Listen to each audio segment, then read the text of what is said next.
Bonjour à tous et bienvenue dans Église du Monde. Cette semaine, à l'occasion des 60 ans de la mission catholique philippine, coup de projecteur sur le plus grand et le plus peuplé pays catholique d'Asie, où la candidature d'un prêtre à la présidentielle divise l'Église et les Philippins, qui il y a 2 mois ont perdu leur sainte Corie, surnom étonnant pour une ancienne présidente de la République, qui en dit long sur la ferveur du pays. Un archipel qui, dans le sud, est toutefois confronté à un mouvement séparatiste musulman et terroriste. Les chrétiens sont parfois la cible d'attentats. Bref, beaucoup de choses à dire, une actualité très dense qu'on va décrypter avec David Camroux. Bonjour et merci d'être avec nous. Vous êtes chercheur à Sciences Po, spécialiste de l'Asie du Sud-Est.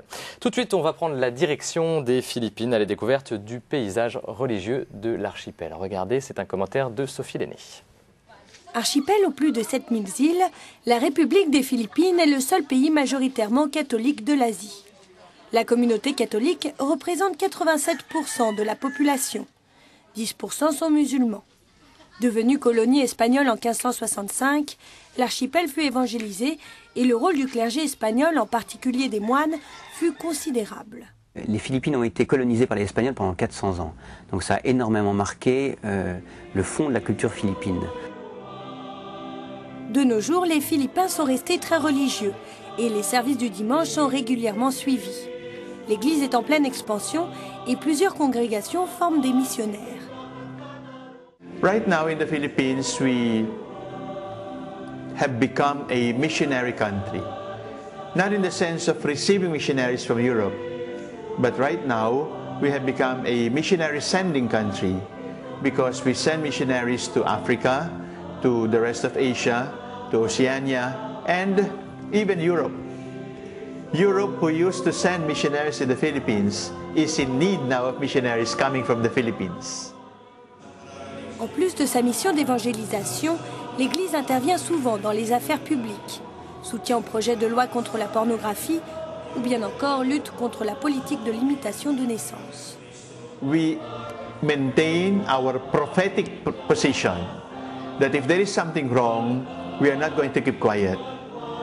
But at the same time, if there is something good that the government is doing, we are ready to cooperate for the good of the people. The church looks at itself as a prophet of denunciation, but also a minister of reconciliation. L'Église est aussi considérée comme une force de paix sociale et appelle souvent au calme, tout particulièrement dans la guérilla qui oppose depuis 30 ans dans le sud de l'archipel l'armée au Front Moro de libération islamique. Un mouvement extrémiste qui multiplie les enlèvements et les attentats à l'encontre du gouvernement central et des chrétiens. Leur revendication, l'établissement d'un État musulman dans la région de Maguindanao. Depuis 1978, on dénombre 200 000 victimes et plus d'1,5 million de personnes déplacées. David Camroux, on va tout de suite revenir sur ces violences dans le sud philippin. Ces derniers mois, les attentats à la bombe se sont succédés les uns aux autres, plusieurs morts et des dizaines de blessés. Une bombe a notamment explosé devant une cathédrale, c'était à Cotabato. Peut-on parler de violence antichrétienne depuis toutes ces années ? Il y a un aspect religieux, mais c'est essentiellement un aspect ethnique dans ce mouvement séparatiste. Donc il y a plusieurs mouvements, effectivement. Il y a le mouvement islamique, le mouvement plus laïque, et il y a aussi le mouvement Abbas Saïf qui est un mouvement clairement terroriste. Je ne dirais pas que le mouvement islamique est un mouvement terroriste. Ils réclament une autonomie, ils ont accepté, il y a eu plusieurs tentatives de règlement de ce conflit, mais c'est un problème qui dure depuis maintenant 3 siècles. Les Espagnols n'ont jamais réussi à coloniser le sud de la Mindanao, les Américains non plus pendant les 45 ans de colonisation américaine. Et le problème a été accentué après 1945 comme en Indonésie, par le transfert interne, par une transmigration, par l'envoi des populations chrétiennes de Luzon, des îles sous-peuplées du Nord, vers Mindanao. Donc, c'est une lutte, disons, sur les terres, en fait. C'est une lutte entre une population qu'on se considère comme indigène, hein, et cette population qui est considérée comme des immigrés. Oui, c'est une histoire de colonisation qui date Une colonisation interne. Nous avons eu le même type de problème en Timor oriental, pour les mêmes causes, l'envoi d'une population qui rend le fait que maintenant les musulmans sont minoritaires en Mindanao. Mais avant, ils l'étaient. Et avant, dans tout l'archipel, les musulmans étaient majoritaires. Avant, à Mindanao, les musulmans étaient majoritaires, mais dans toutes les Philippines, c'est ça qui est exceptionnel aux Philippines. Avant l'arrivée des Espagnols, les autres populations étaient animistes.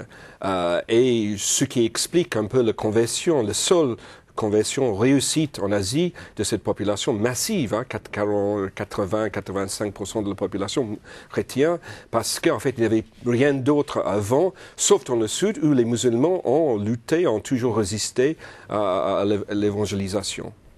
Dans le sujet, on a entendu cet évêque qui disait que l'Église était force de réconciliation. Est-ce qu'elle est médiatrice dans ce conflit ou dans ces violences qui opposent le gouvernement et des bandes de terroristes, de grands banditismes? Pas à Mindanao. L'Église joue un rôle dans le processus de démocratisation important. L'Église, le rôle du cardinal Sin à l'époque de Cory Aquino, qui a mis fin à la dictature de Marcos, a été capitale. L'Église a été au point dans la lutte pour la démocratisation. L'Église se voit comme un prophète de dénonciation, nous dit cet évêque. Hein. Oui. Ça rejoint ce que vous dites. Oui, mais c'est ça le problème. C'est d'une prophète. Il y a un aspect négatif dans tout ce qui fait l'Église, mais il propose pas forcément les propositions qui sont à même à régler les problèmes de ce pays. Vous avez parlé de Cory Aquino, cette ancienne présidente des Philippines, oui, qui est décédée il y a un peu moins de 2 mois. Elle était surnommée Sainte Cory par la population. D'abord, d'où vient ce surnom et quel a été son rôle dans l'histoire des Philippines, l'histoire récente? Écoutez, Cory Aquino est devenue présidente à la fin de la dictature de Marcos à cause de l'assassinat de son mari. Son mari, Benny Aquino, a été le plus grand opposant de Marcos, du dictateur de Marcos. Marcos était un dictateur aux Philippines. Oui, voilà, une dictature qui a duré de 72 à peu près à 80-86. Donc, Cory Aquino a pris le relais de son mari qui a été assassiné sur l'aéroport de Manille à son retour des États-Unis. Par le dictateur. Ça a resté ambigu, mais clairement pas avec au moins l'accord de Marcos. Et cette épouse était quand même, cette future présidente, donc à l'époque, a ensuite été surnommée Sainte Cory. C'est pas anodin aux Philippines. Non, c'est pas du tout anodin. En fait, c'est un peu l'image de la Vierge Marie. Qui a souhaité prendre justement la femme, l'épouse de Marcos, Imelda Marcos, qui jouait un peu sur ce fibre. Cory Aquino était une présidente qui ne souhaitait pas être présidente. Hein. Elle a, pendant des journées, on l'a poussée d'être candidate. Elle a refusé et finalement, elle dit c'est mon devoir. Après 3 jours de réflexion et de prière, elle a dit c'est mon devoir d'être candidat. Donc elle est devenue présidente. Les Américains ont lâché Marcos et elle a mis fin à la dictature et elle a eu une présidence qui a duré 6 ans. Avec quelques déceptions à la fin, quelques déceptions politiques, mais c'est-à-dire qu'il y a 2 façons de voir Cory Aquino. Est-ce que le verre est moitié vide ou moitié plein? Elle a quand même survécu 6 coups d'État, 6 tentatives de coups d'État. À mon sens, elle a réaffirmé l'assise démocratique du pays, mais en même temps, on peut considérer que son mandat était un mandat où on n'a pas adressé les vrais problèmes du pays.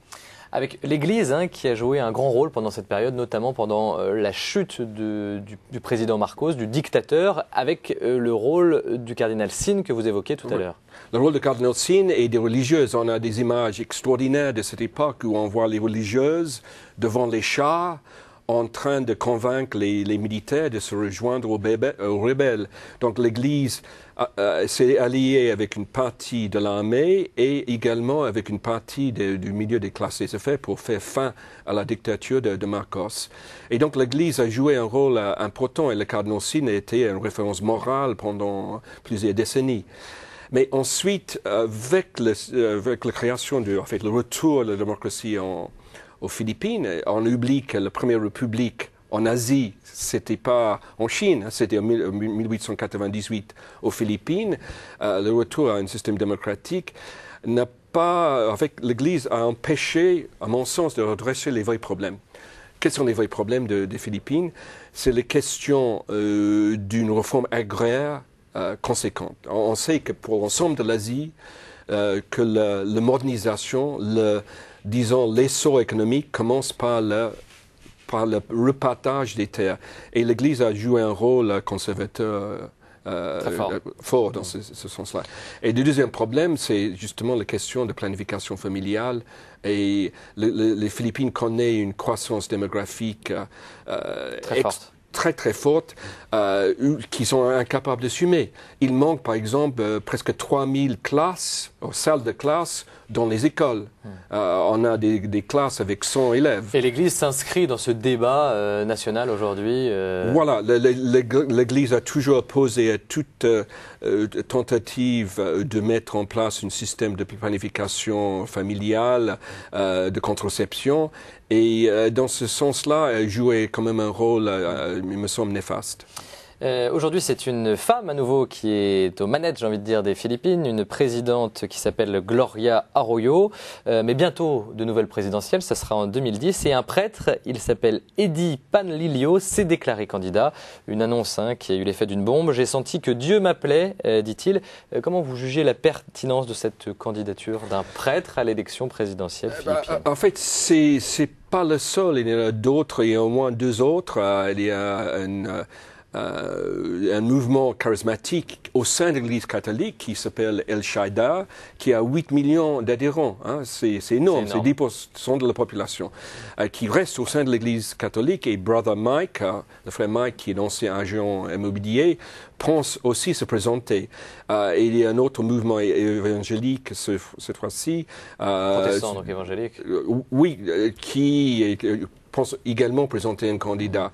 Donc, il y a un véritable débat dans la presse philippine, récemment j'ai lu les articles, sur la séparation de l'Église et l'État, et sur les questions certainement, on a besoin de moraliser la vie politique philippine, mais est-ce qu'on ne doit pas aussi séparer l'Église et l'État d'une façon plus claire? Et d'ailleurs, pour préciser, la conférence des évêques philippins a immédiatement réagi en se référant au droit canon qui interdit aux clercs de remplir des charges publiques qui comportent une participation à l'exercice du pouvoir civil. Comme ça, les choses sont claires. Les Philippines, ce sont donc 70 millions de catholiques, entre 70 millions et 80 millions de catholiques. L'archipel abrite plus de la moitié des chrétiens du continent asiatique. Pour preuve, Manille a accueilli les 10e JMJ, c'était en 1995, avec une participation record, plus de 4 millions de jeunes. Il faut dire qu'aux Philippines, les catholiques vivent leur foi avec une grande ferveur. Regardez ce reportage. Dans les rues de Manille, près de 800 000 fidèles ont participé le 9 janvier dernier à la procession annuelle du Nazarien noir, une statue grandeur nature de Jésus-Christ portant la croix sur le chemin du Calvaire. Selon la tradition populaire, le Nazarien noir a des pouvoirs miraculeux. Cette statue a en effet échappé à l'incendie qui, le 31 mai 1606, a détruit le bateau à bord duquel elle est arrivée aux Philippines, accompagnée de missionnaires augustins en provenance du Mexique. La statue est également sortie indemne de nombreuses calamités naturelles et des guerres au cours du siècle. Le Nazarien noir est une véritable figure de dévotion qui provoque une manifestation d'une intense ferveur religieuse. Et David Cameroux, c'est une ferveur assez impressionnante. Oui, ben, ce n'est pas le seul statut. J'étais à Cebu il y a 2 ou 3 mois, et dans la cathédrale de Cebu, il y a une statue ici de la Vierge avec l'enfant Jésus.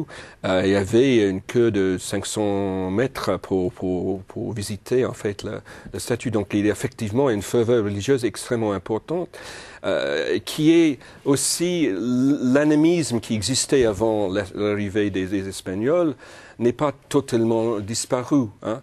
On croit toujours aux esprits, on croit un peu aux magies, à des remèdes un peu des sorcières. Donc tout ça, c'est pas tout à fait... En fait, le catholicisme s'est planté sur un terrain fertile, mais qui a repris un peu Une forme de syncrétisme. Et une forme de syncrétisme. Je vous donne un exemple récent. Il y a une jeune femme philippine qui a été tuée en Afghanistan, comme beaucoup de Philippins, et 10% de la population qui habite maintenant à l'étranger. En fait, les Philippins de la diaspora sont très importants. Vous avez d'ailleurs écrit un livre sur la diaspora philippine. Voilà, c'est une étude là-dessus. Excuse-moi de faire de publicité là-dessus. Cette jeune femme qui était dans un hôtel de luxe à Kaboul a été tuée dans un attentat. Elle était repatriée, son corps était repatrié aux Philippines. Il y a eu une messe, bien sûr, pour son enterrement. Mais en même temps, on a aussi sacrifié de poules pour un sacrifice de poule. Et un sacrifice de poule en même temps. Donc il y avait dans le village un peu le mélange en fait du christianisme et du catholicisme et des superstitions qui existaient dans cet endroit. Et puis encore plus déroutant, chaque année, le vendredi saint, des catholiques se font crucifier aux Philippines.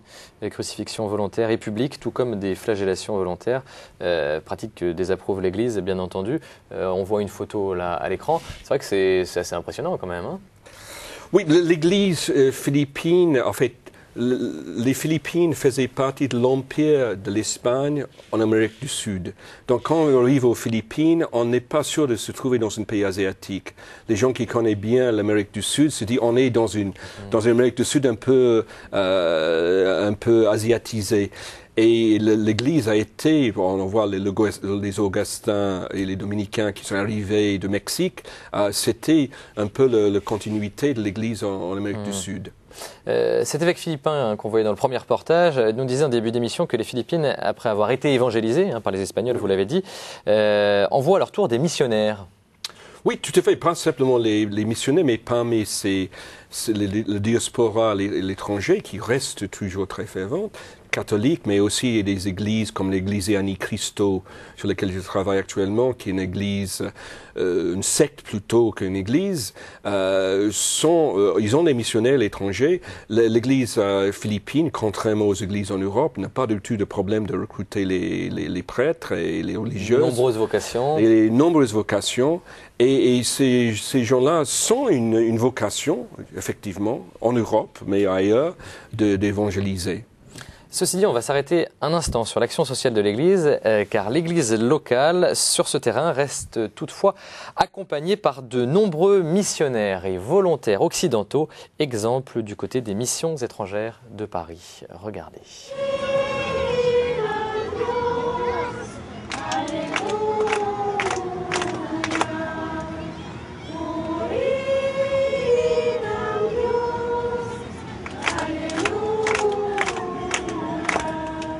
Notre mission consiste à aider 2 sœurs, qui sont des sœurs de toute petite congrégation, des sœurs de la Bonne Nouvelle. Nous habitons un bidonville, en fait. On appelle ici les squatters area, c'est-à-dire que les gens squattent les terres.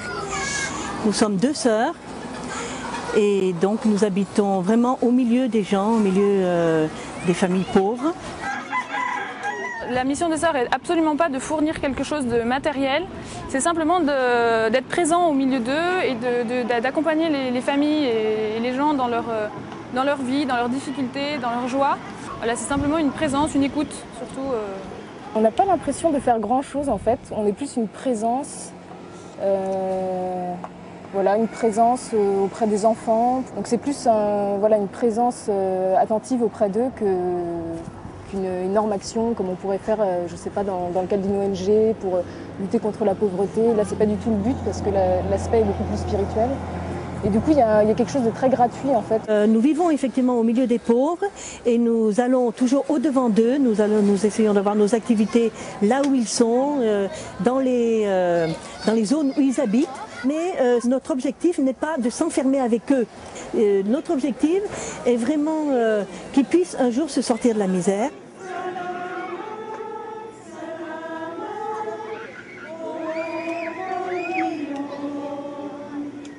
Voilà pour ce reportage de Louis-Marie Soubrier des Missions étrangères de Paris. Un reportage qui montre que finalement l'Église locale a aussi besoin de volontaires et de missionnaires occidentaux. Oui, mais c'est plutôt pour le symbole, pour montrer que effectivement l'Église est universelle et pour montrer le souci de l'Occident pour son peuple. Nous sommes aux Philippines, dans le pays le plus inégalitaire en Asie. C'est plus inégalitaire que la Chine.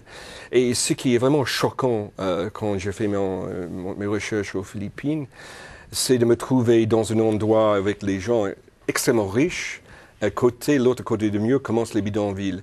Il y a une espèce de disparité de revenus qui est presque insupportable. Là, on le voit parce qu'on est dans un quartier de Maïni, à côté de l'aéroport que vous connaissez, qui est très pauvre. Le bidonville à côté de l'aéroport, mais vous avez les villages fortifiés où habitent les classes moyennes.